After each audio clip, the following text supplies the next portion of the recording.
Hello student, class 11th history का हमारा जो ये थीम 10 चल रहा है, इसका आज अपन लास्ट पार्ट पढ़ रहे हैं, जिसमें रेस्ट ऑफ द चैप्टर बचा है उसको ख़त्म करने की कोशिश करते हैं। हमारा चैप्टर जो था वो जो अमेरिकन है, अफ्रीकन से या फिर जो अदर कॉन्टिनेंट के जो लोग हैं, जो यूरोपियन के कॉलोनाइज के वजह से उनको जो बहुत सारी परेशानियाँ हुई और वहाँ के जो नेटिव पीपल्स अपनी जगह छोड़ के डिस्प्लेसिंग करना पड़ी, उसको लेकर ये चैप्टर था।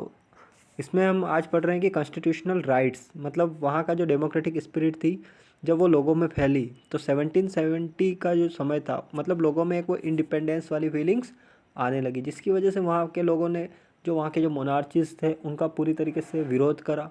वो अपने प्रॉपर्टी राइट को लेकर उसके अगेंस्ट खड़े हो गए, और जो उनकी ज़मीनें उनसे छीनी गई थी, जो जिसकी वजह से उनको वो जगह छोड़नी पड़ रही थी, वो उसको लेकर मतलब अड़ गए, जिसकी वजह से उनको मतलब एक इंडिपेंडेंस भी हासिल हुई, और साथ ही साथ अपने जो राइट्स थे, जो कॉन्स्टिट्यूशनल राइट्स थे, वो भी उनको हासिल हुए। तो ये इस प्रकार से कॉन्स्टिट्यूशनल राइट्स का एक मतलब बहुत ही इम्पोर्टेंस है अमेरिकन हिस्ट्री के अंदर, कि किस प्रकार से उन लोगों ने जो कॉलोनाइज्म हुआ था उसकी वजह से उनको जो समस्याएं हुई थी और जो चीज़ें उनको फेस करना पड़ी थी, तो उन्होंने उन सारी चीज़ों को अपने राइट्स के थ्रू मतलब समाधान निकाला, सोल्व करा।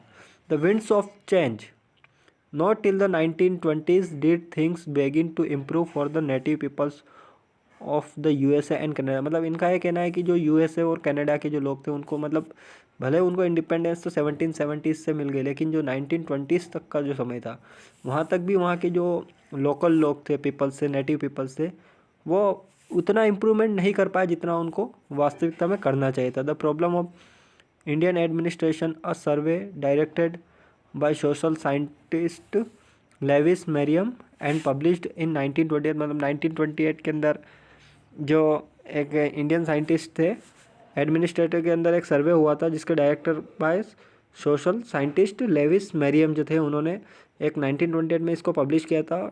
Only a few years before the USA was swept by a major economic depression that affected all its people. मतलब वहाँ के जो लोगों को, जो वहाँ का जो इकोनॉमिक डिप्रेशन, मतलब जो एक बहुत ही बड़ी आर्थिक मंदी थी, उसका सामना वहाँ के लोगों को करना पड़ा। उसके जस्ट पहले की बात है ये कि painted a green pictures of the terribly poor health and education facilities for natives in reservation. मतलब वहाँ के लोगों को वो सारी चीज़ें किस प्रकार से नहीं मिल पा रही थी, जो बेसिक नीड्स थी उनकी, जैसे वो एजुकेशन हुआ या फिर जो अदर फैसिलिटीज़ हुई, वहाँ के बेसिक चीज़ें वो नहीं मिल पा रही थी। White American felt sympathy for the natives who were being discouraged for the full exercise of their cultural cultures and the simultaneously denied the benefits of citizens. This led a landmark law in the USA, the Indian Reorganizations Act of 1934, which gave natives in reservations the right to buy land and take loans। मतलब वहाँ के लोगों को किस प्रकार से, मतलब जब उनकी ज़मीनें उनसे ले ली गई, मतलब डिस्प्लेसिंग का सामना करना पड़ा, तो उस डिस्प्लेसिंग की वजह से किस प्रकार से वहाँ के लोगों को वो सारी की सारी, मतलब उससे उबरने के लिए कितना समय लग गया उनको। तो इन चीज़ों को लेकर वहाँ के जो वाइट अमेरिकन्स थे वो उनके प्रति सिंपैथी भी रखते थे। मतलब वहाँ के जो, मतलब उनको आप डेवलप मान सकते हो। या फिर कॉलोनाइजेशन हुआ तो देखो ऐसा है कि उसमें जो पुअर्स थे उनको बहुत सारी समस्याएं हुई, जबकि जो उस समय भी जो मिलीनियर्स वगैरह थे उनको इतनी समस्याओं का सामना नहीं करना पड़ा। तो जब वो चीज़ें ख़त्म हुई तो उन लोगों के प्रति उनकी सिंपथी, सहानुभूति भी थी, उन्होंने उनको सपोर्ट भी करा है। देन जो इन्होंने कहा है कि मतलब loan, take loans and buy lands और इस प्रकार की जो चीज़ें थी, राइट्स थे, इसका रिजर्वेशन में रखे गए थे। इन चीज़ों से भी नेटिव पीपल्स को कुछ फ़ायदा हुआ है। अब अपन बात करते हैं ऑस्ट्रेलियन कॉन्टिनेंट की। तो as in the Americans human habitations in Australians has a long history. मतलब अमेरिकन्स की तरह ऑस्ट्रेलियंस की भी अगर आप हिस्ट्री देखोगे तो ह्यूमंस की काफ़ी लॉन्ग मिलेगी। The aborigines, a general name given by a number of different societies, began to arrive on the continent over 40,000 years ago. मतलब 40,000 साल पहले लगभग ऐसा माना जाता है कि यहाँ पे लोग आए और रहना शुरू कर गया। It is possible it was even earlier, या फिर यह भी संभव हो सकता है कि इससे भी जल्दी।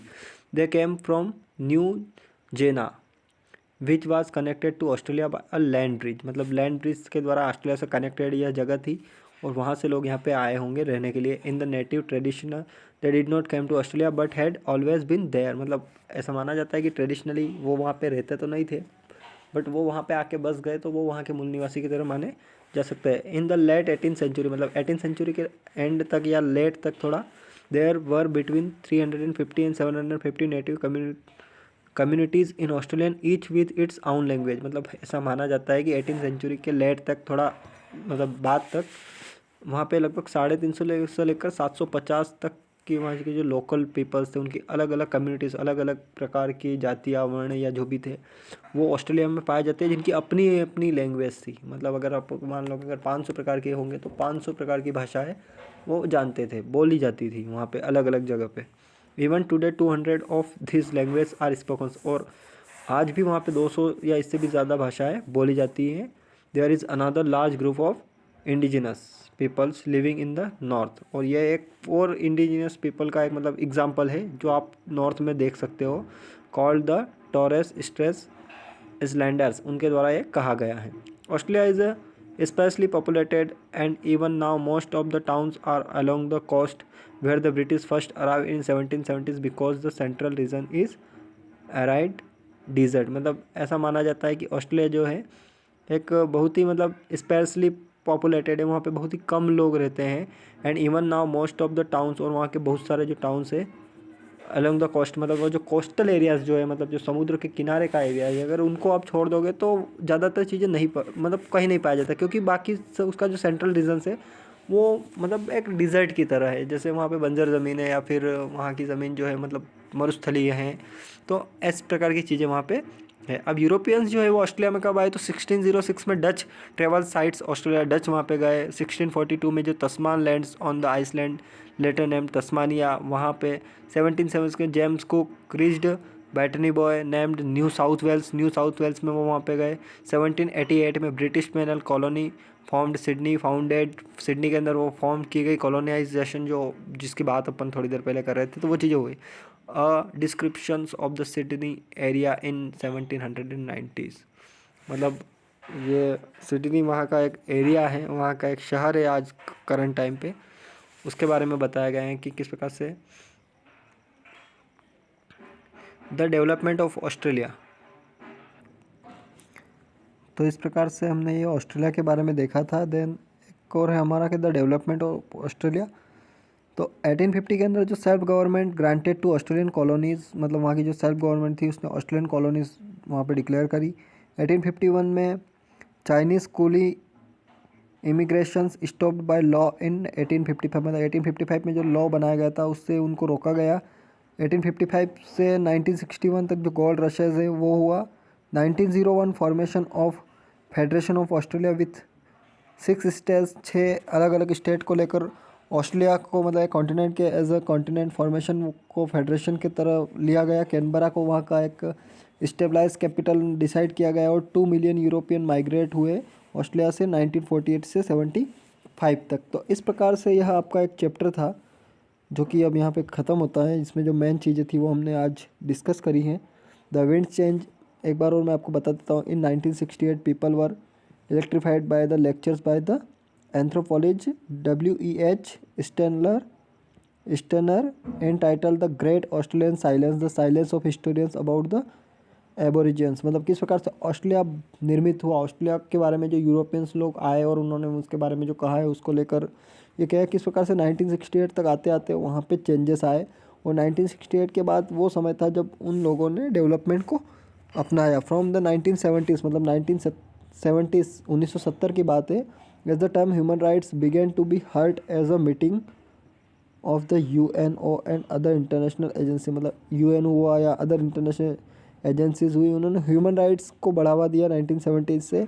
The Australian public realise with dismay that in contrast to the USA, Canada and New Zealand, Australia had no treaty with the native, formalizing the takeover of land. Formalizing the takeover of the lands by Europeans, the government had always termed the land of Australian terra nullius, that is belongs to nobody। मतलब उनका ये कहना था कि वो जो ज़मीन उनको जो कॉलोनिज्म के द्वारा हड़पी गई थी उसके ऊपर किसी का भी हक मतलब नहीं है सिवाय उनके, मतलब वहाँ की जो लोकल गवर्नमेंट है उसकी। There was also long and agonise history of the children of mix blood, मतलब वहाँ के जो नेटिव यूरोपियंस जो वहाँ के आके बस गए, वहीं पर रहने लग गए अब, और वो जो मिक्सअप था उसको लेकर भी उन्होंने कहा है। तो ये इस प्रकार से आपका ये चैप्टर था, जो कि मतलब आपको अलग अलग कॉन्टिनेंट के जो अंदर जो डिस्प्लेसिंग देखने को मिला, इंडिजियस पीपल्स लाइक जैसे कि अफ्रीका हुआ, ऑस्ट्रेलिया हुआ, अमेरिका हुआ, तो किस प्रकार से यूरोपियन कॉलोनाइज्म का शिकार हुए वहाँ पे, वहाँ के जो ट्रेडिशंस थे, वहाँ के जो कल्चर्स थे, किस प्रकार से वो चेंजेस उसमें देखने को मिला, इसको लेकर आपका ये चैप्टर था। तो यहाँ से अपना ये चैप्टर ख़त्म होता है। तो आई होप कि आप लोग इसको समझ पाए होंगे। Thank you.